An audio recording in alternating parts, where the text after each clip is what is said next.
what you want, when you want it, where you want it. This is The Mesh.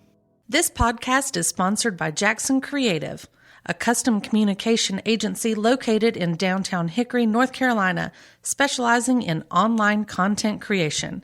To learn more, visit thejacksoncreative.com. Jackson Creative, we tell your story. Footcandle Films.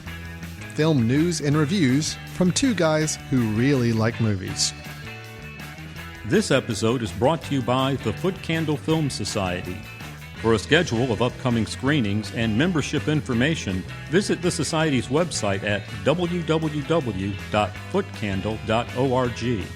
Hello, everyone, and welcome to Footcandle Films here on themesh.tv. My name is Alan Jackson, co-director and co-founder of the Footcandle Film Society and the Footcandle Film Festival. With me across the table, Chris Fry, also co of those two titles I just mentioned. How are you doing, Chris? I'm doing well. Hello, podcast listeners. Yes, we've got an exciting show today. This is our film review and discussion show here on themesh.tv. And Chris, let me go ahead and hit the lineup of what we're going to be tackling in today's episode, all right? Okay. So as usual, we have a couple of reviews to discuss, brand new films that we want to share our thoughts with you about. First up will be the latest film from Eddie Murphy, premiering on Netflix. It is Dolemite Is My Name. You're not gonna say that in character? No, I'm going to leave that to Mr. Murphy. Okay. I don't know if I could pull that off quite as well. Gotcha. He is playing true life famed entertainer Rudy Ray Moore in this film. As I said, exclusively on Netflix, premiering, but we'll be talking about it here on the show. Followed by the review of the film Luce, starring Naomi Watts and Octavia Spencer. Interesting film that we'll be discussing. Probably a very little-known film, but one that will be available for everybody to check out online here very soon. Then, Chris, we've got a couple of interesting news-related items to discuss in today's episode. First off, I will be ranting about something. Okay. It's not really, well, it is news related. It's about something in the news related to films and the movie industry. It's just got me angry, and I just want to kind of talk about it. So I'm a little curious bit of to a hear what this slanted is. news item there, but I will be ranting on something very near and dear to my heart. They're not making a Smurfs 3? Now don't ruin it. Don't spoil my rant. Okay. We'll get to that in a little bit after our reviews. And then also, it's kind of fun, Chris Fry, who is normally very adverse to watching trailers for films that he's anticipating, to preserve every bit of surprise he can, or at least when he sees the trailer in a movie theater when he's kind of forced to. We're going to throw all that out the window. And Chris Fry is going to live watch on this show the latest Star Wars Episode 9 trailer. I mean, it's all for the listeners. So we're going to watch it? Yeah. I've already seen it. I have my thoughts on it. I have not been able to say anything to Chris about it, even though he works in the office right next door to me. But now Chris has volunteered to watch the trailer on the show and give us his initial thoughts as soon as the trailer goes against everything I believe in, but it's for the listeners. But it is for the show. Yeah, so it's all for the worth show. it. It's for the all good of the show. Then we'll end up the show with our recommendations of the episode, where you and I both give out a recommendation of a film that we think people ought to check out, or maybe they might have missed. Could be a newer film, could be one available online, something we want to recommend for people going into the weekend, or something they have some extra time, something they may want to check out. So, Chris, we got a jam-packed episode. I'm ready to get started if you are. Yes, let's do it. All right, first up then is going to be our review of the latest Netflix original film. It is Dolemite Is My Name. It's showtime, y'all. You love him and I love him. Put your hands together. Dolemite is my name. Alan, I'm going to talk about Mr. Murphy's filmography. And although, listeners, you cannot see this, I would like for you to raise your hand when you have seen a film of his. Okay? All right, it all depends on what era you're going in, but that's fine. We're going in reverse chronological order. This is bad, then. Mr. Church. Have not. Beverly Hills Cop, the TV movie that was released in 2013. Nope. I didn't even realize this existed. Yes, it does. And I did not see it. Okay. Shrek's Thrilling Tales. No. Okay. 1,000 Words. No. Tower Heist. Nope. Shrek's Yule Log. Nope. Donkey's Christmas Shrektacular. Nope. Shrek Forever After. I think I maybe have seen that in passing. It wasn't an intentional watch, but I do think I've seen part of it. Okay, so part of it. Yeah. Okay, so in 2010, so 9 years ago is the last time you saw something of Mr. Murphy's work. I believe that's correct. Okay, let's see if we can go a little farther Sure. to get a complete film on the record here. Yeah. Imagine That. No. Meet Dave. No. Shrek the Halls. No. Shrek the Third. Okay, maybe that was the one I actually saw. I don't think I saw that Shrek Forever. That was the fourth one. Shrek Forever After would have been. I don't think I've seen the fourth one, so I'm going to go back to Shrek the Third. Okay, so 2007. Okay, so that's 12 years. 12 years hiatus for Alan and Mr. Murphy's relationship. Yeah, Okay. sounds about right. I just wanted to clarify that. Yes. Okay, so with Dolemite Is My Name, this biography, comedy, drama, Eddie Murphy plays the real-life legend Rudy Ray Moore. He's a comedy rap pioneer who proved naysayers wrong when his hilarious, obscene, kung fu fighting alter ego, Dolemite, became a 1970s blaxploitation phenomenon. So you've had kind of a cool relationship over 12 years with Mr. Murphy. We have talked on the podcast in news segments about how we were curious, would like for him to kind of have a return to form, would like to see him on the big screen again. This isn't on, you can see it in some bigger cities, but it's the smaller screen of Netflix. But how do you feel like his return into your film watching, how do you feel like it fared? Eddie Murphy fit like a glove, almost like he didn't go away. I had a lot of fun with this film, and it's mainly because Eddie Murphy. Eddie Murphy was kind of performing at the level that I think I was used to seeing 15, 18 years ago. And it's almost like he didn't really leave. I mean, I can't even imagine that there was a 12, 15-year gap of time where he really wasn't producing a lot of great content. So it was great. It was nice seeing him back up on the screen. This seemed like a role that was almost custom made for him, even though it's based on a true story. You have someone who, there's a lot of parallels with Eddie Murphy's life to some degree. Kind of this idea of starting out being a very, kind of getting known for being very raunchy and raw and both comedian, but then getting into a lot of different forms, getting into acting and wanting to make a movie. Of course, the difference was with Eddie Murphy when he hit the scene back in the early 80s. I mean, it was pretty explosive. I don't think he had to go too long before he became very, very big on Saturday Night Live. Then 48 Hours, Beverly Hills Cop, on and on. Sure. So this one's similar, but it's almost a reverse, where this is a guy later in life who never really got the fame he's expected, and now finally finds his niche, a way to get attention, and how much he's going to build it up around him. This film to me is there's two films I draw a lot of parallels to, and I feel like it's better than one of them and not as good as the other. So it's somewhere in the middle of these two. I feel like it is not as good as Ed Wood, the Tim Burton film, which I desperately love and I think is a great film about a true Hollywood icon character that just has fun with the story as well. It's not as good as Ed Wood, but I do think it's better than The Disaster Artist, the James Franco retelling of The Room that was from a couple years ago. Those are two very interesting touchstones. Well, and it's very similar in that it covers a real-life person making a real-life work of art, and this was, Dolemite was kind of the creation of Rudy Ray Moore. I enjoyed it more than The Disaster Artist. I think it was probably a little better made. I think it dug a little deeper into the story than something I wish The Disaster Artist had done a little more. But still doesn't reach that Ed Wood's height of showing me a real Hollywood biopic in a really interesting storytelling way. So I had a lot of fun with it. I thought it was funny. There were some moments that were downright hilarious. But it was also a touching film, too. I thought there were some nice, tender moments. I want to call out a few later on in the review. Okay. I thought acting-wise and performance-wise were really good.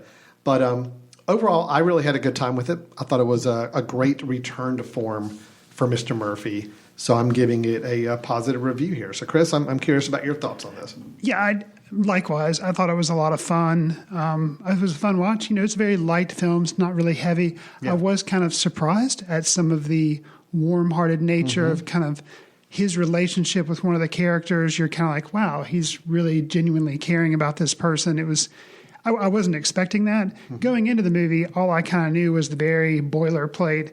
Yeah, Dolemite is this character. They made movies. It was blaxploitation, and that's kind of all I knew. Yeah. To kind of learn some of the background that we do about him being kind of a failed stand-up artist, a musician. He tried to do that. It didn't work.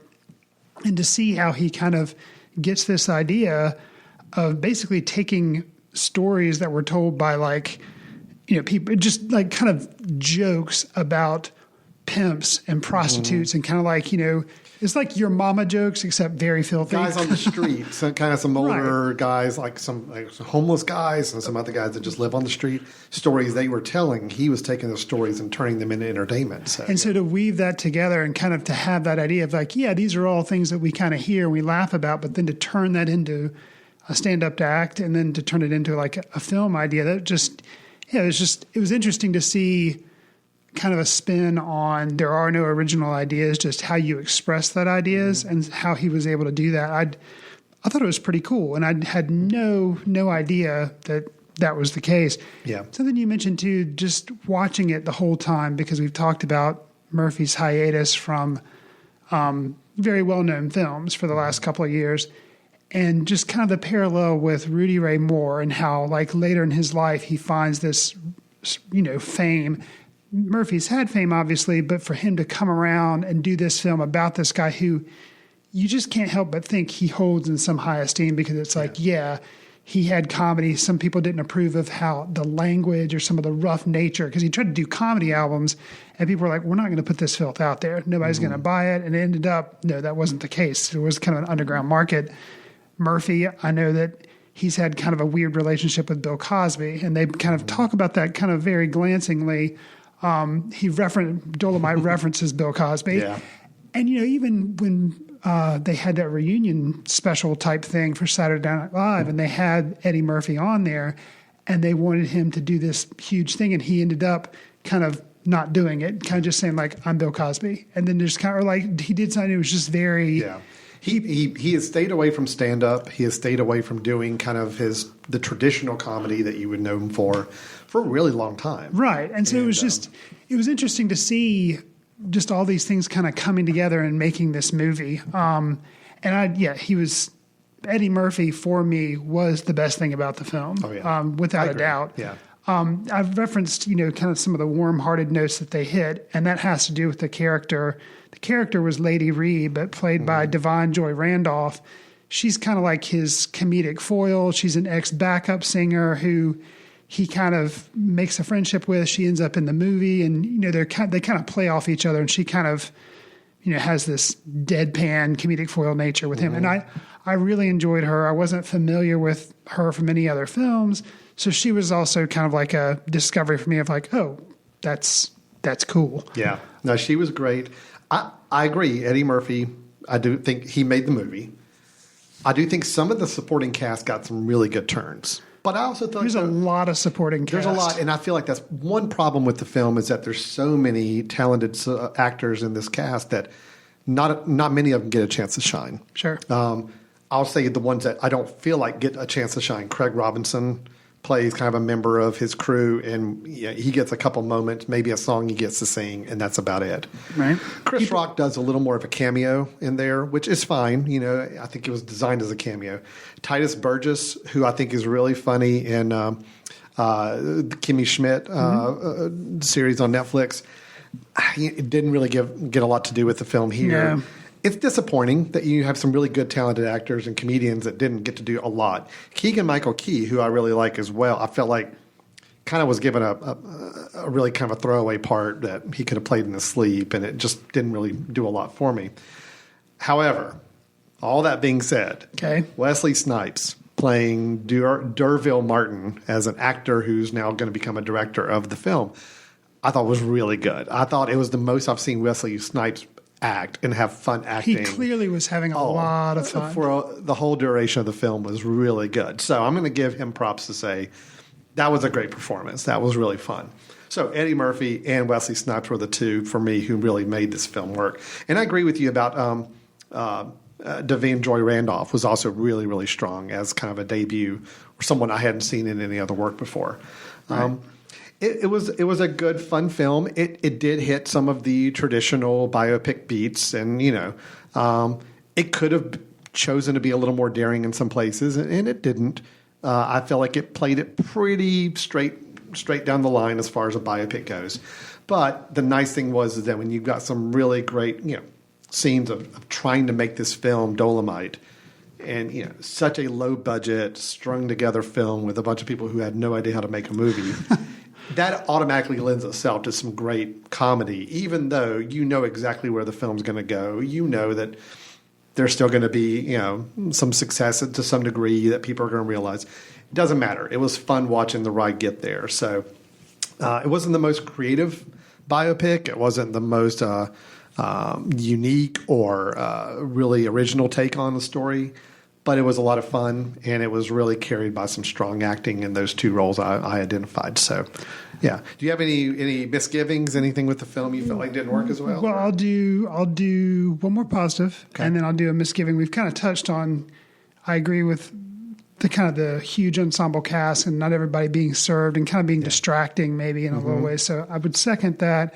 The positive I'll say is, the costume design, the set design, the score and music, and the cinematography, all that work to give this film the look that it needed to go along to flow with Murphy's performance. It's very period, obviously. And I thought all that was meticulous and really well done. So that all helped kind of set the mood, create the mood for the film. So that really worked for me. The misgivings, they kind of go hand in hand. The script to me felt a little undercooked at some points. And that I think that was what didn't serve some of the cameo appearances and supporting actors. It just it had a great start and it had a good finish, but the middle was just kind of muddy. So script-wise, maybe. Yeah. And I think also, again, you talk about expectations, which we haven't even mentioned this person yet, that's part of the problem. The director is Craig Brewer. Yeah. He who did Hustle and Flow and Black Snake Moan, two films that I like.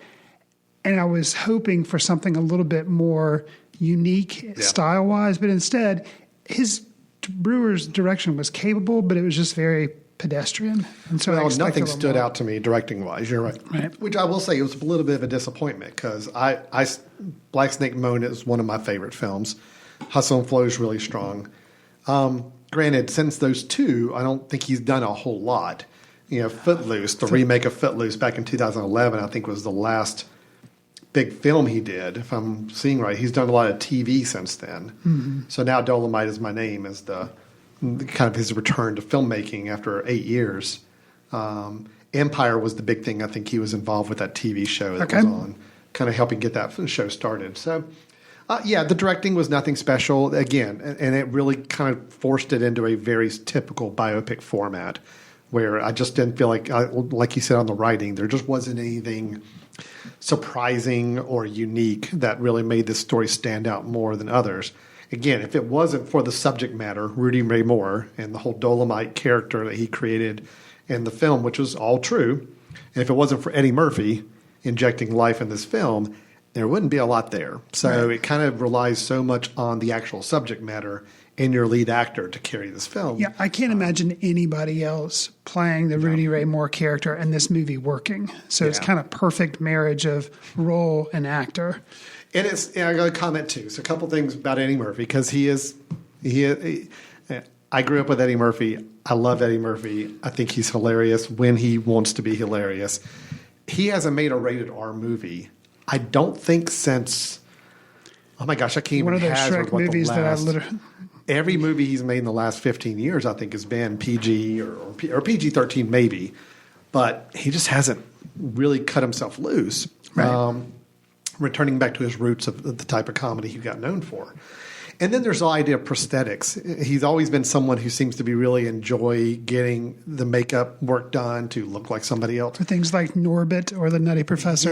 Yeah. Here, there is a little prosthetics. There's a little makeup to give him a little pudgier, a little older look. It's really subtle. It's really slight. It's not distracting, and it works, for the character. So it's a little return to form, and I'm happy with that. I like Eddie Murphy cut loose and swearing and being raunchy and all. That's great. That works for this type of film. So it was a perfect marriage. I think I wish the film could have been written a little stronger and have a little more punch to it. But it was definitely an entertaining film to watch and a lot of fun. And I definitely laughed many, many times throughout the running time. So I'm curious, kind of closing out the review, which kind of a going forward type thing, Coming to America, and that's two instead of the word T-O, Coming to America will be directed by Craig Brewer and starring Mr. Eddie Murphy, and is going to be coming out, I don't know if it's 2020 or 2021, but it's upcoming, as is Beverly Hills Cop 4, which there's not a director tied to that, I don't believe. What do you think about that? Well, I'm nervous about the return into these properties. And I'll give you a main reason why. When I was in college, I believe, Beverly Hills Cop 3 came out. Okay. Now, if I remember correctly, and you can spot check me on IMDb here, I believe Beverly Hills Cop 3 was directed by John Landis. Okay. And it was supposed to have been a little bit of a return for Eddie Murphy because I think he hadn't really had a hit in a few years. And that movie was horrible. I remember going to see it, paying my hard-earned college level income money to see it, and it was absolutely garbage. And I think that set him back quite a bit and kind of put him back on that. I feel like that might have forced him down the path of, I'm just going to do Disney PG. and Disney level kids movies because I can make more money that way and be more successful. So I'm nervous, about returning to either of those franchises. But we'll see. It could be. I mean, there have been some good examples of returning to an older franchise and coming up with a really good installment and kind of getting it back on track. So who knows? It could work. I just want Eddie back on the screen. I want him back on the screen in some really fun roles and not feeling like he's got to do the Shrek or Disney thing to keep things going. Well, yeah, it'll be interesting to see. And you were correct. John Landis did direct Beverly Hills Cop 3. What do you know? That's another thing that was so disappointing about that film because John Landis is a good comedic director, and boy, that movie was just not fun at all. I remember that. All right, so that's Dolemite Is My Name, directed by Craig Brewer, starring Mr. Eddie Murphy. It is on Netflix right now. So if you have Netflix, you can click a couple buttons and find it and watch it. If you don't have Netflix, Chris, let me ask you this. If somebody doesn't have Netflix, is this worth a 1-month Netflix subscription to pay $10 to see this or $9 or whatever it is for Netflix for a month? Or would you say... if you can get in and out of Netflix for $9, if that's just for a month, and you like Eddie Murphy? Mm-hmm. Maybe, because that's cheaper than actually going to the movie theater. This sounds like your kind of comedy, this whole behind-the-scenes Hollywood and raunchy humor and Eddie Murphy, then it's worth the $9 or whatever for a month of Netflix. Okay. Sure. Good deal. Let's go ahead and move on to our second review, which is a very different film. It is a drama, a very new drama, starring Naomi Watts and Octavia Spencer. The film is Luce. When I first met my mother, she couldn't pronounce my name. My father suggested that they rename me. They picked Luce, which means light. If you Googled model student, Luce Edgar's picture would come up on the computer. Given Luce's background, you and Peter must have faced quite a few challenges. The language barrier, the culture shock. You don't pull a kid out of a war zone and have him turn out like Luce without a lot of help. Which is why this is so difficult. So, Chris, with Luce, we have the story of a married couple that's being forced to reckon with their idealized image of their son. He's an adopted son they've named Luce. Comes from a war-torn country of Eritrea. And after there's a discovery by a high school teacher of Luce, it threatens his status as an all-star student. This is a film, Chris, that you and I elected to bring to our film society and show for a couple of screenings that we knew really nothing about. I think maybe the trailer, maybe the little synopsis we read online was getting some decent reviews, so we thought it might be one to bring. And we always pride ourselves in trying to bring films and have films that are worth discussion. And I think if nothing else, whether you tell me you like this film or not, I think you got to admit this is a film that prompts discussion. And we certainly had 2 nights worth of discussion at our 2 nights of screening, from my understanding, at our film society as well. Absolutely. So with this film, Chris, let me just ask you, I mean, the description I gave kind of glances at a high level of what the film is about, but it does start to traipse into some other areas. It deals with some issues of judging of children and the role parents play in crafting and helping and assisting those children. It also starts to go into some other areas of, there's even touch on mental illness and relationships within families that can become fractured. So tell me what you thought of this film. Did it try to do too much as a film? Did it try to go too deep on its subject without paying off? Or do you feel like it warrants the ending and the way the film all came together as a package in the end? This is probably one of the few examples I can think of where a film is trying to do so much, so many different issues. I mean, I can tack on racial stereotyping, adoption, challenges of adopting, children, challenges of adopting children from another country. I mean, there are just so many topics. Yeah. And I think this is a rare instance for me where it wasn't too much. It actually all worked as a cohesive whole. Now, that's not to say sometimes I was like, wait, what just happened and how is this all intertwining? I've only seen this movie once, but I could watch it. It's kind of a hard watch in many instances, but I could totally see myself watching it again because there's just so much going on up on the screen. I wonder, I knew this going in that it was based on a play. Yeah. And I wonder if that kind of helps how tight the structure is despite all it's trying to do. It was based on a play by J.C. Lee, who helped with the screenplay as well, but it was directed by Julius Ona. And the dialogue really crackles. The scenes, just come right after each other. There was never a dull moment. This movie was an hour and 49 minutes. And there wasn't a moment, a second wasted. Yeah. It was just really impressive, a really impressive watch for me. And one that, like you said, I didn't really know much about. So what were your thoughts? No, I think we're on a similar path there. I did appreciate it quite a bit. I was surprised by kind of how I went in with a very bare bones expectation of what this film's going to be about. And I was surprised how much deeper it got in some issues. I think a film like this, you got to look to the lead actor, Kelvin Harrison Jr., who I thought was really, really good. He plays Luce. Right. To play someone that is a different person to different people around him and to still pull that off, and where you never quite have the best handle on exactly what is going on in his brain for most of the running time of the film, but it works and you totally buy the fact that you don't always know. I think it was a great performance. And I think everybody else on the cast did a great job as well. Octavia Spencer, it's pretty impressive. I thought she was really good as Harriet Wilson, the high school teacher that is the first one to start to voice her concerns about Luce as a student, where everybody else in the world sees him as this just perfect student, perfect model of what a student should be. And there's enough elements of mystery that you never know really where it's going. You never really know who is in the right or wrong. And the film pulls off the good feat of saying that, I'm not spoiling anything with it, but to actually say this, it's never that clear and it's never that clean of a distinction for everybody in the film. What I thought was interesting about this film is the takeaway people can have from it.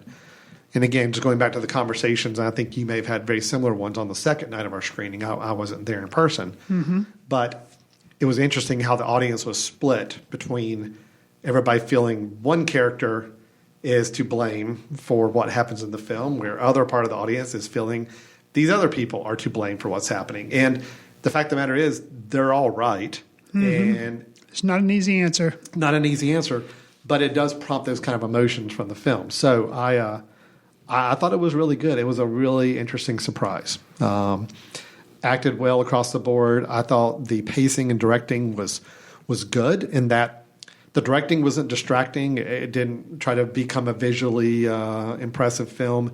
It let the acting and the story move everything, but it moved. Like you said, there really wasn't a down moment where I felt like it kind of stalled at any point. And And it was an interesting build-up, too. I mean, it builds to a last few scenes that still doesn't give you any perfect clarification. It's not designed to. But it's a wonderful build-up to where it's going. And by the end, you start to see some of the pieces coming together and understanding what this story is about and what the story is trying to tell us. So I'm going to say that Kelvin Harrison, who, like you mentioned, he plays Luce. I think this performance has all the panache of Joaquin Phoenix's Joker, but not the hype. Mm-hmm. And I think he deserves a Best Actor nod for this performance. I could see that. And you could boil it down to there are basically 3 scenes, one at the beginning of the film, one maybe in the middle, and then one definitely at the end. And it's him giving a speech. Mm-hmm. And the differences between him giving the speech those 3 different times is just, I mean, it's like a masterclass. It's really amazing. And he does great work throughout the rest of the film too, but just little nuances. And in a way, it's one of those things where, people talk about scenery chewing, and, you have something like Daniel Day-Lewis in There Will Be Blood, or you have Joaquin Phoenix in The Joker, and the performances are big and showy. And then you have something like this that, Luce has some big moments, but it's more of the smaller, quieter, like simmering beneath the surface that are just really amazing. Yeah. And I think really deserve notice. I completely agree. There are many noticeable or noteworthy scenes in the film. I think there's a scene for me that happens towards the end of the film. It's not the final parts of the film, but probably in the last third, a meeting between principal, teacher, parents, and Luce in a room, not coincidentally in a room, glass covered room where fish bowls and fish are very much a visual theme that goes throughout the film of people living in a fish bowl and all that. Anyway, there's a scene there that kind of is, I guess you could call it a little bit of a climax, but there's still stuff afterwards. But that's where you really have all the key players together and you start to get a little understanding of what's going on. Interesting. That is a really good scene. The one, I actually don't have any faults with this film except for, I don't know, do they have that instance more than once, or is that instance kind of what you're describing that only happens once? What? The principal room with the parents, the teacher. That only happens one time. Okay, so it is the same scene I'm thinking of. Okay. A character in that scene basically throws some other people under the bus. Oh, yeah. And a person knows that she's doing that and is okay with it, or maybe not okay with it, but just something about that. The whole rest of the film I just think is flawless, and something about how quick that happened rang a little, I don't want to say false, because I can say, in the heat of the moment, I guess so, but something about it just rang a little hollow to me. And maybe it's the eternal optimist in me that makes me struggle with it. But something about that just seemed a little bit too It is immediate. One character that kind of takes a turn, performs an action that, automatically casts her in a more negative light as a viewer. But yet, at the same time, you can also see where that character is coming from at the moment too. So it's, I don't know. It's tough. It's a tough turn. Without spoiling stuff, it's something, I was mentioning the writing, and we've talked about the acting. Just there's so much to think about and unpack with this film, and it's something as simple as the title.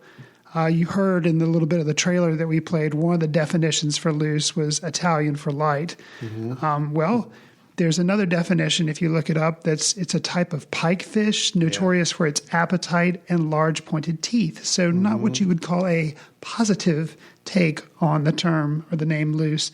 And then in our audience, after the screening, I kind of brought that up, and somebody brought up a third instance of what they had thought. And from what I understand, somebody brought that up at your screening as well, that they thought Luce was just short, because it's spelled Luce, short for or hinting towards Lucifer, which is interesting. Yeah, it's interesting. It might be a bit of a stretch. I think the pikefish example is probably a little more fitting. But it's interesting that two different individuals at the screen, I saw people nodding their heads, and I had not even occurred to me. So. No, I think it was fascinating to hear people's takes afterwards. I mean, again, it was pretty evenly split. Half the crowd says this individual, this person, they were doing everything that was wrong. and everybody else is just trying to work around it. And then you've got other people saying, no, all these other people were doing things to facilitate this happening. And, this one, other individual's not at fault at all. It's his upbringing. It was just interesting dynamics to look at. And, again, I love any film that can kind of spark that kind of debate and conversation and get people thinking about things. So, we also had Tim Roth starring as the father, Peter Egger, which I thought he played an interesting part in that he had to be the cool father and kind of to go along with his wife, Naomi Watts playing his wife, Amy, but yet there's some fracture there. There's some distance between the two of them, and watching that interplay and affect how they work as a family unit was also really interesting. And and then several of the classmates, a lot of young actors playing the classmates of Luce, also all really good and strong. I thought so. Performances top to bottom, I thought really matched in the film. I touched on a little bit of some of the things I've liked about the film, and I can't remember if I've called it out or not, but I want to be sure I emphasize some of the cinematography and the way the film's shot. Like you mentioned, they have some fish bowls, they have glass, like cubicles, and all these things. So it's like you're always staring in at caged or trapped individuals, which was interesting. Something else, which, like I say, I've only seen the film once, but I noticed, and when I mentioned it in the discussion, other people kind of nodded their heads that they'd noticed too, and they weren't sure what was up with it. But now I've come to terms with it, and I like to think it's on purpose. I don't know. We'll have to find out someday. But a lot of times, things seem to be out of focus.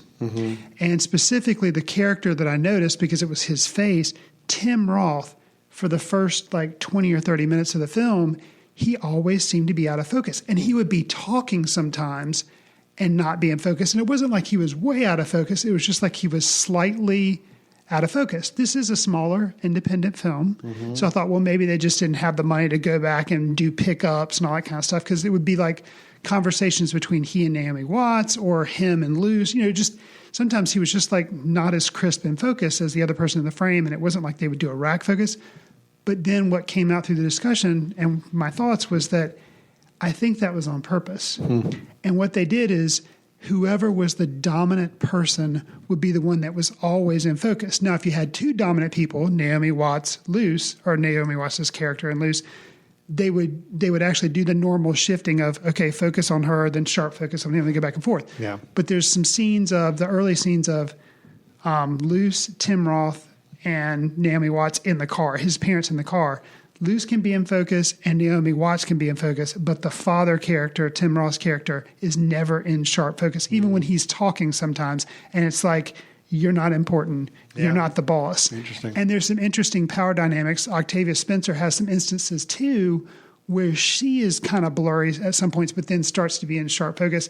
I know I feel like there was some intentional focus things going on. I think I would be surprised if it wasn't. And I would think I was just making all of it up. But when you start digging into what you think this film means, you can say nope, that seems to kind of track right with what the film's trying to say.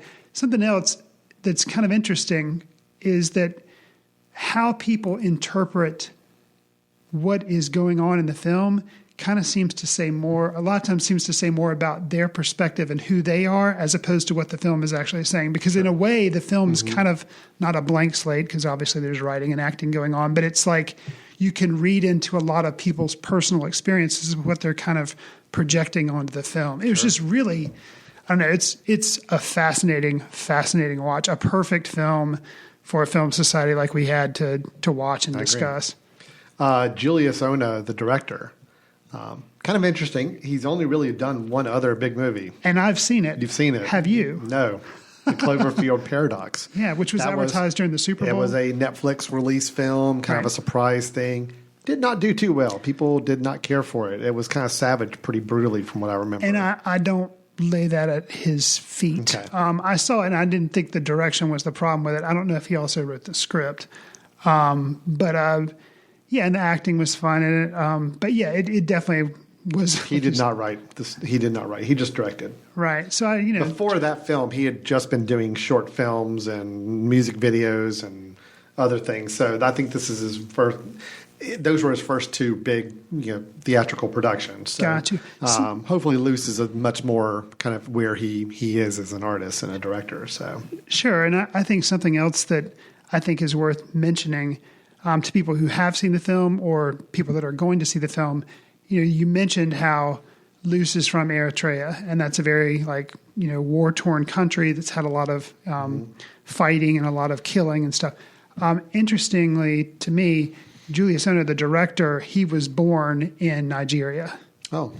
And so I wonder if some of his life experiences or just his interest in the material came from some of his background. He was kind of interested in putting that on screen. So, yeah, it's, to me, fascinating watch. Highly recommend it. No, well, I'm with you on that, too. I appreciated it. I can't say I enjoyed it. It's more of I truly appreciate it as a film and love the kind of conversation it prompts from people who watch it. So that is Luce. Didn't get much of a theatrical run, so probably going to be something available online here in the next couple months, I would say. And I hope something from it gets a little bit of love. Come on, if nothing else, I know it's a long haul. Yeah.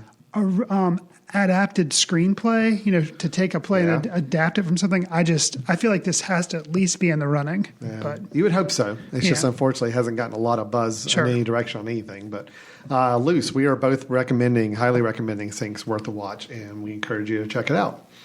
Okay, we're going to take a quick break after our 2 reviews. When we come back, two novel things we're going to be doing. Me stepping up on my soapbox. I'm going to go get the soapbox from the other room, Chris, and have that set up ready to go. We'll do that, and then we'll also do the live viewing of the new Star Wars trailer exclusively for Mr. Chris Fry, who has not seen it yet, and we'll get his initial reactions. So stay tuned. We'll be right back with Footcandle Films here on The Mesh in just a moment. U.S. Health Advisors wants you to know your health coverage does not have to be complicated. If you aren't happy with your insurance plan, there are unlimited and comprehensive medical plan options available to you right now. U.S. Health Advisors offers solutions which can't be found anywhere else. They can even offer you the ability to purchase more coverage if and when you need it. U.S. Health Advisors offers fair rates and no surprises. Sounds nice, doesn't it? If you'd like to know more, contact U.S. Health Advisors at 828-554-3032 or by email at daniel.bryant@ushadvisors.com. Welcome back to Footcandle Films here on themesh.tv. Alan and Chris back with you after having had our 2 reviews of the films Dolemite Is My Name and Luce. Both, we are giving strong recommendations to both of them on.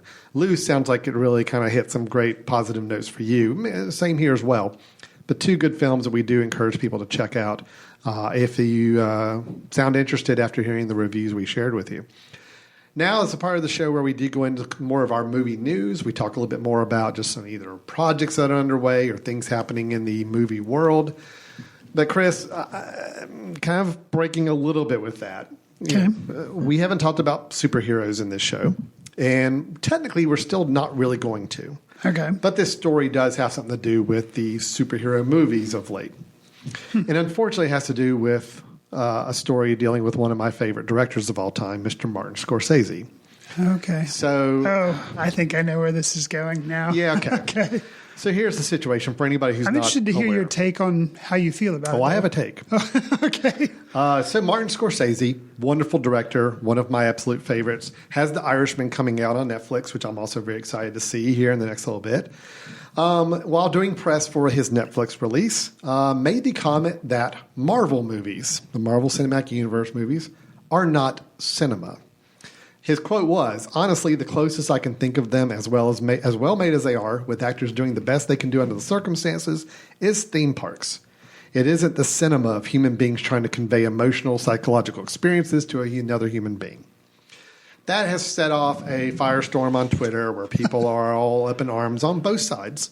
People saying they agree with him that, yes, the Marvel movies and these superhero big budget movies are not, quote, cinema, while others are taking him to task for that and trying to make some parallels to even some of his own movies, trying to make an argument for and against. And Francis Ford Coppola chimed in as well, calling the Marvel movies despicable. So, all right, here's the thing. Are you going to list any of the people that got mad at Scorsese, famous people, like James Gunn, director of Guardians of the Galaxy? Okay. coincidentally, everybody who's associated with Marvel films has come up in defense of the Marvel movies. Shocker. I wouldn't have expected that. Yes, James Gunn's come up in defense. Nobody's come out and been blasphemous to Mr. Scorsese or Mr. Coppola. I think everybody recognizes they are excellent directors. They have done so much to shape what we know as cinema today. Right. However, I think the idea of any director calling an entire genre of films where you have hundreds of people, craftsmen, actors, designers, animators, coming together to build a work of art, no matter how you feel about it personally, I think the labeling of saying that that's not cinema is absolutely trash, and I cannot stand that. So you think that comment is despicable? Yes, I do. I actually do. I just, it's one thing to say you don't like the movies. Okay, I can rattle off tons of movies that I do not like, but I'm never going to argue that those films are not cinema because somebody in that production is trying to tell an interesting story and convey emotional, psychological experiences. Even if it's a big budget, blow 'em up action film, there's still something to that. I just think these directors probably have forgotten what it was like back in the 70s when they were getting started making films. And there were people out there maybe saying that their films weren't traditional cinema and giving them a lot of grief. It's not fair. So I'm upset about that. I'm not sitting here saying that the Marvel movies are the best that cinema has to offer these days. But I do think that they are still just as vital as any award-winning independent film that may be made or The Irishman coming out. They all play a part in cinema. So it just bothers me. I don't think directors in general or any filmmakers should be blasphemous towards a whole nother subset of films just because it's not a kind of film they make or they want to see themselves. Gotcha. That's my take on it. I think it's in bad taste for directors to badmouth other films in general. You know, you can say you don't like them, but just to label it not cinema, call them despicable as a genre type, I think is really out of line. So now, if he was talking about DC Universe, then DC fine. Universe, that's no, not even that. Listen, I'm not going to sit here and say that DC comic movies are not cinema. I don't like most of them, but they still have a part to play, and they are still the product of artists. You know, so I'm really big on this idea of films as art. You know, even if the art is not art you like, it's still art. You know, art doesn't, as a definition, mean it has to be good for everybody. It just means it's an expression of somebody's what they want to show on screen, what they want to write, what they want to direct, what they want to shoot, what they want to act. I don't know. I just thought that was really in poor taste. And I'm still going to watch The Irishman. I'm still going to say Goodfellas is one of my absolute favorite movies of all time. I still want to see Apocalypse Now again because it's been a while since I've seen it. So it doesn't diminish my view of any of their work. It's just, I think it's a real shame that these guys who are true auteurs and understanding of how films, how much effort it takes to make a good product in a film, especially a film that people like, to trash an entire genre that has enamored millions of people across, I mean, they're incredibly popular. People love those Marvel movies for the most part. You know, to trash that as in saying it's not cinema, I think is just in really poor taste. So that's my soapbox. Okay. Chris, do you have any response to that? Or are you staying on the sidelines on this one? No, I mean, I guess I would say, you know, Martin Scorsese's comment, surprising to me when I heard it and a little disappointing, whereas Coppola's follow-up, I would say is kind of shameful. Yeah. His was worse than Scorsese. I was like, right. okay. You know, here's the thing. And it just makes it be like, you know, movie snobs. You know, it's like, oh, well, it's fashionable to trash popcorn cinema like Marvel movies, DC movies, Transformer movies. It's like, you know, it's popular to just bash on all that. But true art is something else. Yeah. And I don't feel like, you know, I don't know. I feel like that's kind of a stupid hill to die on. I will agree that what's your definition of cinema, but one person's definition is different from another's. Yeah. And so. Well, and, you know, okay, we have trashed on some films before quite a bit. Actually, you even mentioned in your definition Transformers movies. That's like an easy punching bag. We say, okay, we don't like those movies. I do not think they are good, well-made movies. They're not aspiring to anything more than being entertainment. But what's wrong with that? But what's wrong with just being pure entertainment? I still consider them cinema. Sure. I still consider them a work of art that a group of people came together and made. I mean, you can't argue the fact that there's a lot of work that went into making those movies. Absolutely. A lot of animators, a lot of designers, a lot of, everything. Just because I don't like it and it's not a film I want to see again does not mean that it doesn't deserve to be treated as a film that people may choose to enjoy and see as their own work of art. So it's also subjective.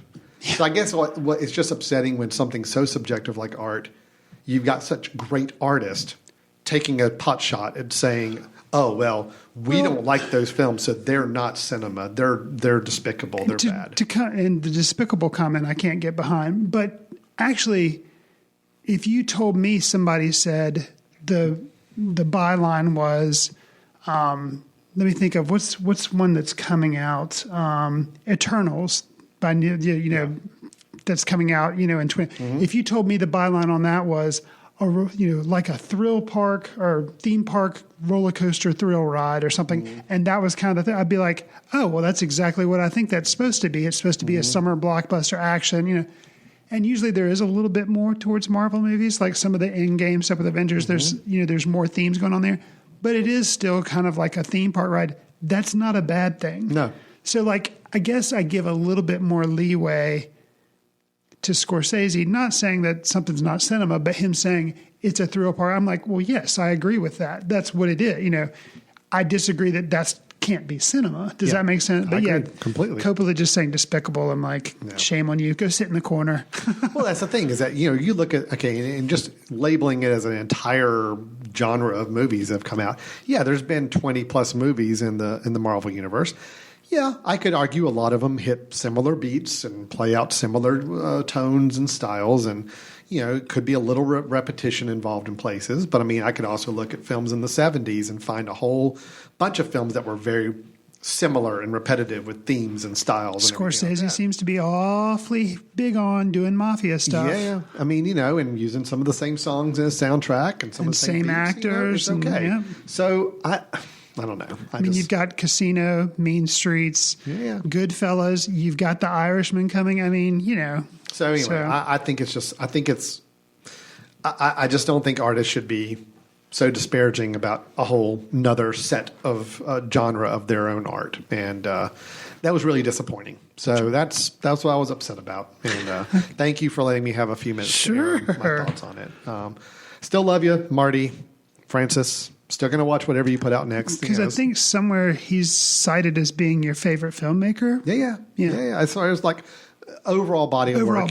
Sure. Absolutely.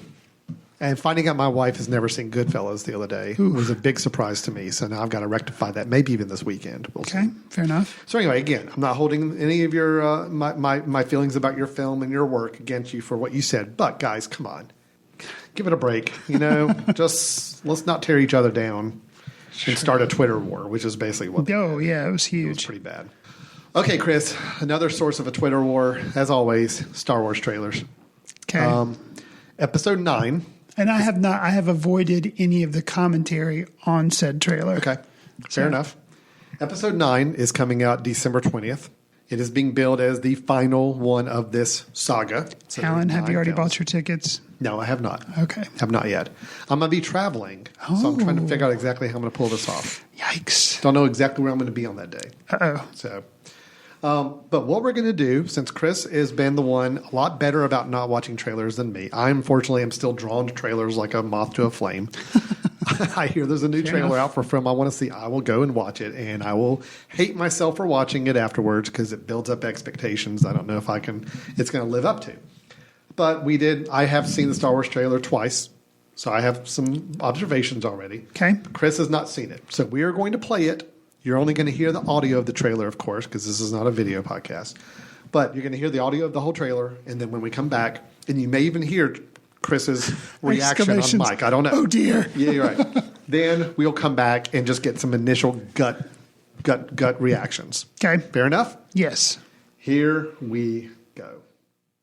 I'm a little nervous. Okay, we get the Lucasfilm thing.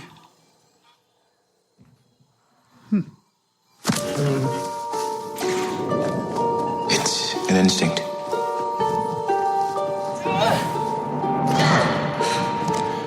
A feeling. The Force brought us together.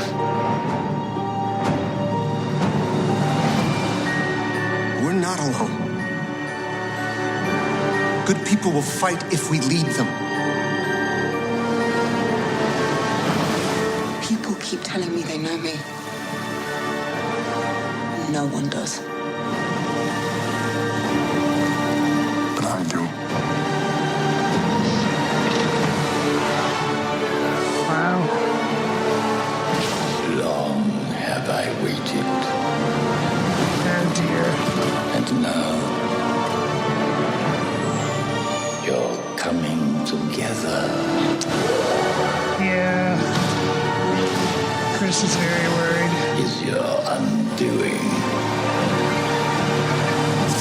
Too much. What are you doing there, 3PO? Taking one last look, sir, Oh, dear. at my friends. So it's like the Lady Gaga moment from Star is Born. Confronting fear is the destiny of a Jedi.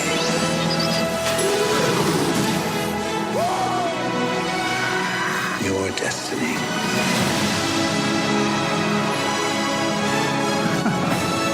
Forces, okay?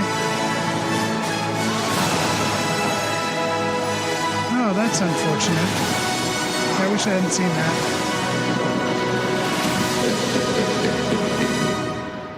The Force will be with you. Always.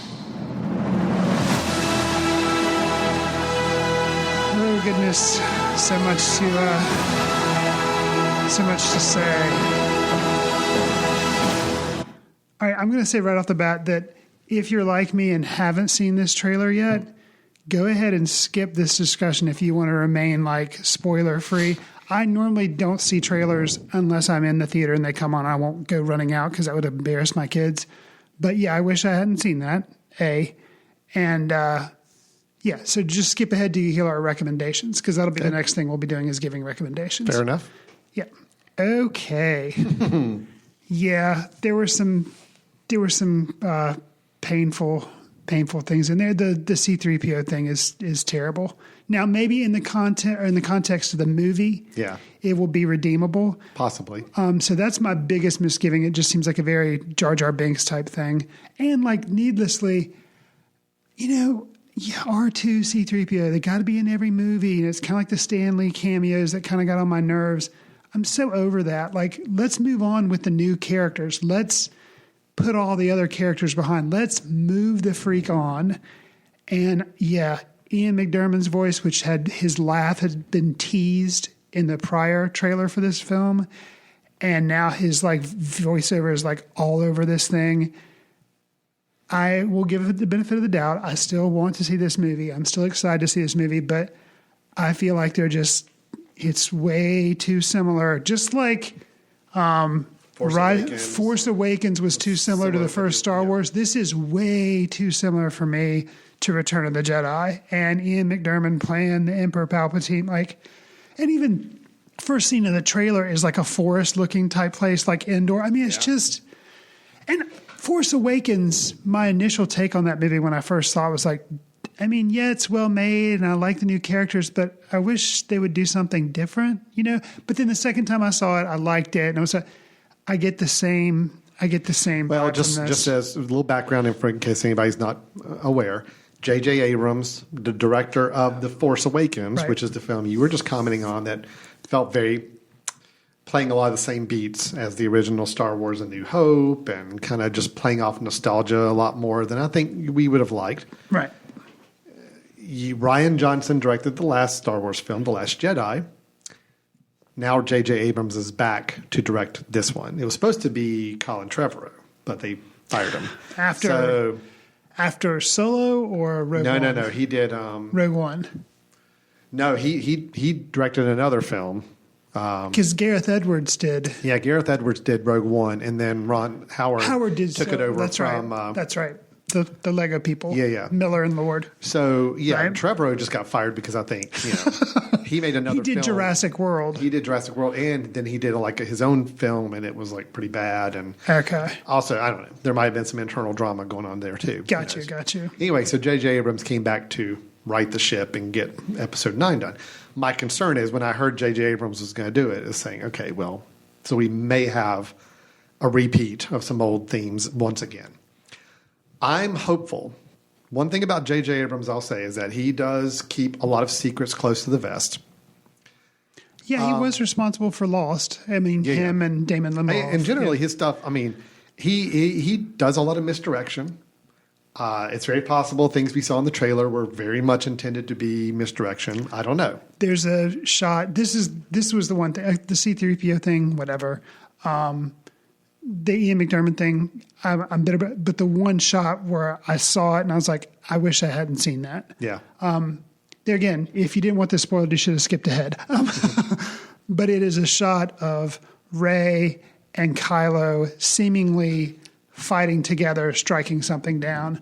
That bothered me a lot that I saw that. That bothered me as much as if I had known, which I think you knew going into Phantom Menace that Qui-Gon Jinn got killed because you were looking at a soundtrack in a mall and you were like, wait, there's a song like Qui-Gon dies. And like, oh, well, I guess I know what's going to happen in that scene. And so seeing that, like, I mean, I hope I'm wrong. Now, but like, I'll give it that. It's a cool scene, cool shot in the trailer. Oh, no, it has nothing to do with how it's shot. And it looks like it's actually, I mean, if I had to guess, it looks like it's in the Cloud City, like decor-wise, the bright white and all that. I don't know. But again, it is one of those shots. But again, I don't know. I think I could look back at shots I remember seeing for Last Jedi in the trailer that out of sequence and in a trailer context didn't really add up to the film we saw, which is good. So, gotcha. Anyway.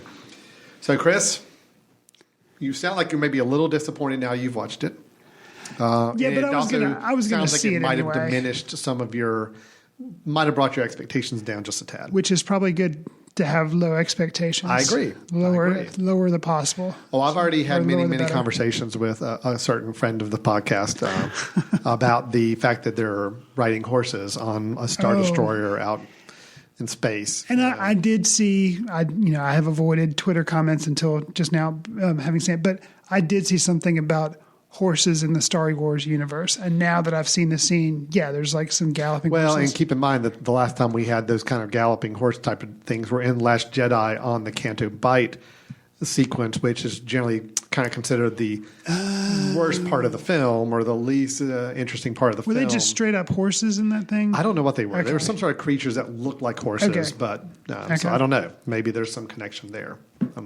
Anyway, I don't even want to speculate on anything. Honestly, I haven't explored any theories. I'm not thinking through anything. Got you. I watch it just purely for the visceral reaction of how does it make me feel. Worried is a little bit where I come from. What worries you the most? The whole Emperor stuff? Yeah.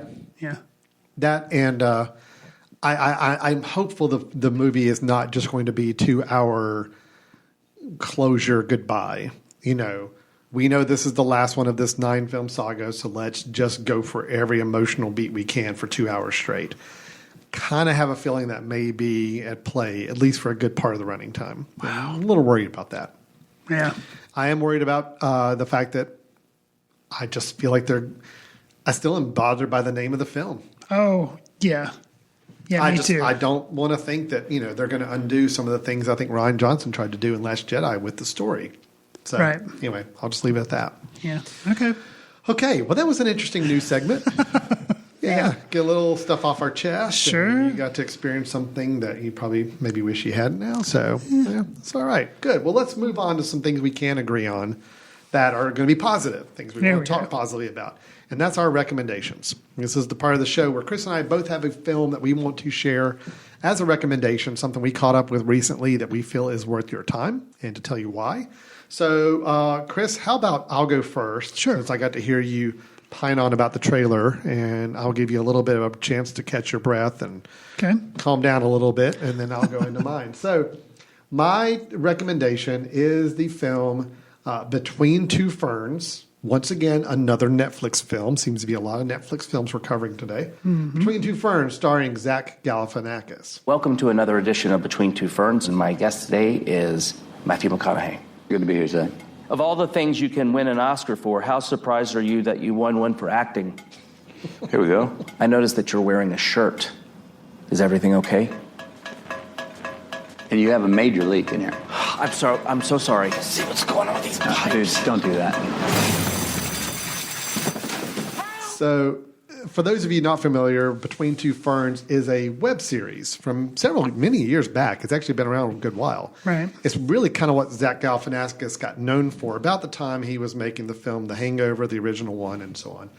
And is a series of web interviews where basically it's Zach Galifianakis playing himself, but playing a version of himself where he doesn't really know very much about the people he's interviewing and is putting together a very low-budget, cheap talk show between two potted ferns, hence the Between Two Ferns name. So those have been wildly popular. They kind of put Zach Galifianakis on the map. But it's been quite a while since they've done any of those new ones. And then they all of a sudden announced on Netflix they're going to have a movie version. Well, right away, you take the whole Saturday Night Live skit turning into a movie formula. Normally, it does not go well. Right. Normally, that is not a positive thing to take a 5-minute sketch that people like in small doses and turn it into an hour and 20-minute film.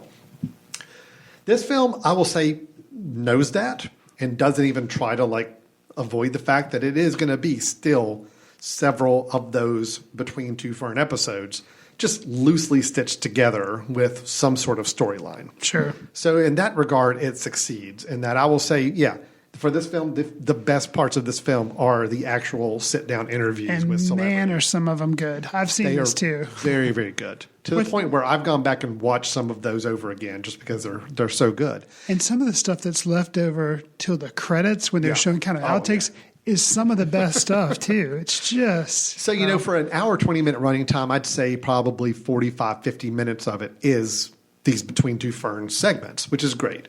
Sure. The other 30 minutes or so, 30, 40 minutes of the interstitials acting between it is fine. Some of it's funny. I will say, some of the people in the film, some of his cast, I think are great. I'm trying to pull up the names of the people that. Hold on, there's what's her name? Lauren Lapkus plays one of his assistants, Carol. She's great. She's really funny in this.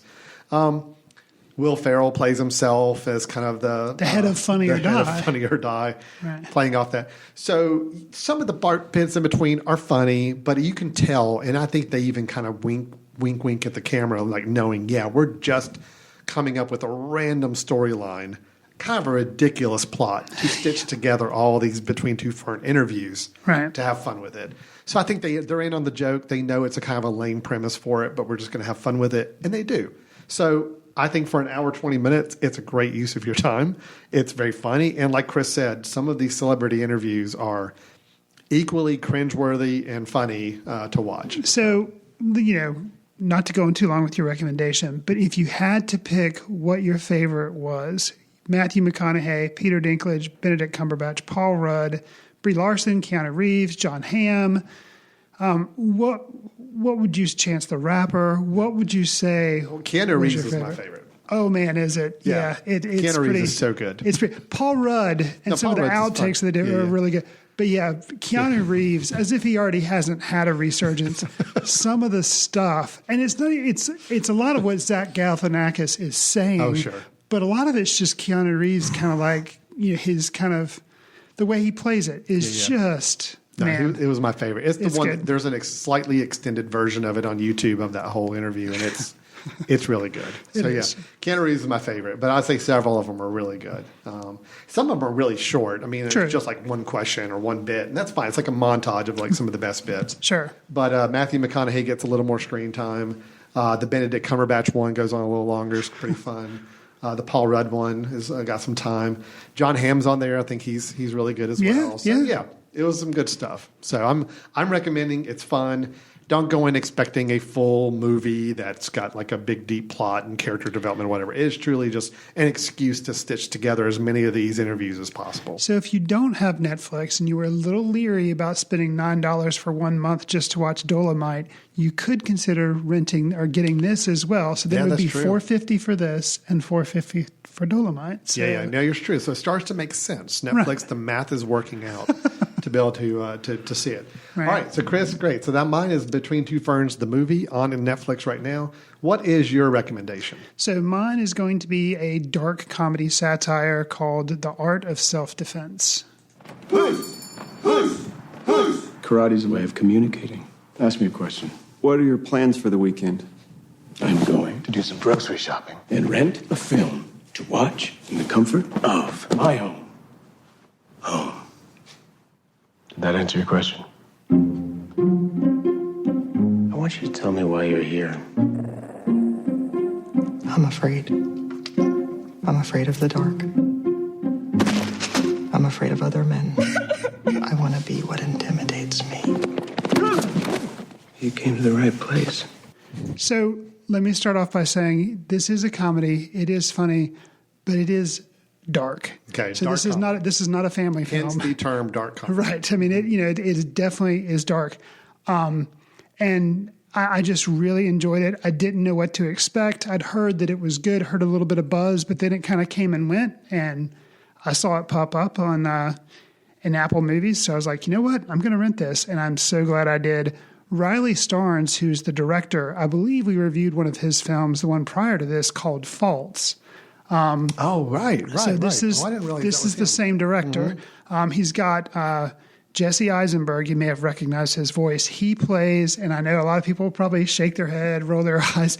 He plays the kind of, loser who feels like he's, getting beat up all the time and is afraid of everything. So, but then he starts to try to protect himself by going to a karate class, and this is kind of an interesting commentary on masculinity, toxic masculinity to be sure. And the guy who plays Sensei, and that is his name in the movie, you never learn another name for him, it's just Sensei, is Alessandro Nivola. And I say that name, and you're like, who? But I had seen him in some things, but never really paid that much attention to him. A lot of times I think he does play a bad guy. But he is so amazing in this film. He's been in a lot of films, too. He has been in a lot. He's like one of those recognizable faces. You just don't know the guy. Yeah, and he is...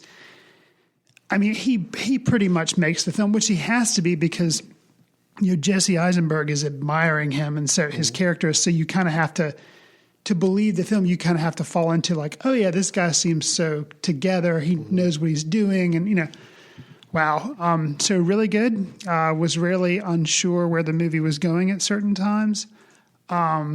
Like a lot where it ends, but I will say yes, it's not for the kiddies. Well, but I really liked it. So, Art of Self-Defense. Art of Self-Defense, and where can people see that? Just iTunes, so Amazon? Yeah, it's rentable right now. Not on Netflix yet, so I can't justify a subscription by using it. We didn't pull off an all Netflix show quite yet. No, we did not. All right, good. We're close. We're very, very close. So.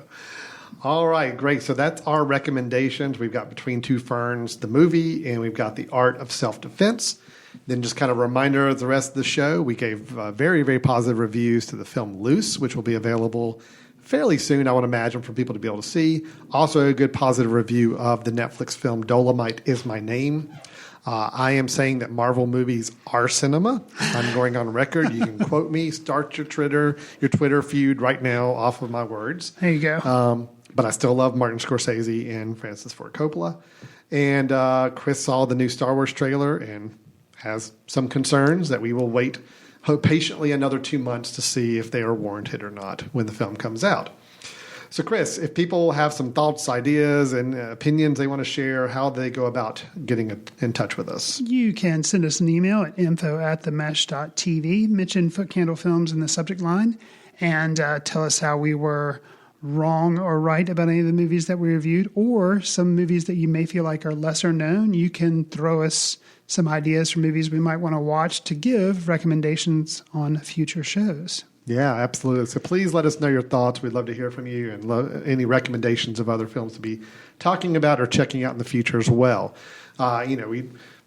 You won't be hearing us talk about the film festival for a little while because we just finished up the one about a month or so ago for 2019. But we will say that if you are a filmmaker and you have a film that is either finished now or has been finished in the past year and you'd like to submit it for our festival, they can do that as of November 1st. November 1st. And also, not only films, but we're also going to be accepting feature-length scripts as well. So both of those ideas, if you're a scriptwriter or a filmmaker and you want to submit November 1st, the floodgate opens. So that's films. The films themselves can be short films or feature-length films. Correct. The scripts are feature-length scripts. Okay. And it can be documentaries or narrative for the films that are submitted as well. Right. So November 1st, if you go visit footcandle.org, we'll have a button on that website leading you to the festival page, or just go straight to the festival site, footcandlefilmfestival.com, and we'll make sure we have buttons leading everywhere to where you need to go to submit those. And the earlier you do it, the less expensive the fees are, so it's a good thing to go ahead and do. Correct. And if you're already on the platform that we use, just as kind of inside baseball, is Film Freeway, so you can also find our listing there. Our next festival will be in September of next year, so you've got quite a ways. Correct. But again, we encourage you to go ahead and submit your film early, or spread the word and help people know that the films are available for submission now. And we'll be announcing next year's films probably July. Yeah. About July timeframe of 2020. It'll be the 2020 Film Festival. There you go. Very exciting. Can we avoid using any type of optician equipment for optometry equipment for the design? I think you're kind of required to. I mean, isn't that going to be all design for 2020? Is all going to by the end of 2020, we're going to be so sick of eyeglasses and visual icons with eyeglasses or contact lenses or whatever. So, yes. All right. Well, let's go ahead and wrap up today's show. Thanks, everybody, for listening. We appreciate it. Please, as always, send us any feedback or thoughts you may have, and we'll look forward to talking to you at the next episode. See you in the ticket line.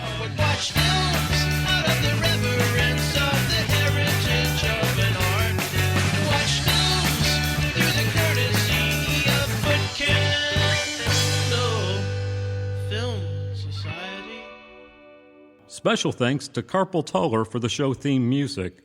For more about Carpal Tuller, visit www.carpaltuller.com. You've been listening to The Mesh, an online media network of shows and programs ranging from business to arts, sports to entertainment, music to community. All programs are available on the website as well as through iTunes and YouTube. Check us out online at themesh.tv. Discover other network shows and give us feedback on what you just heard.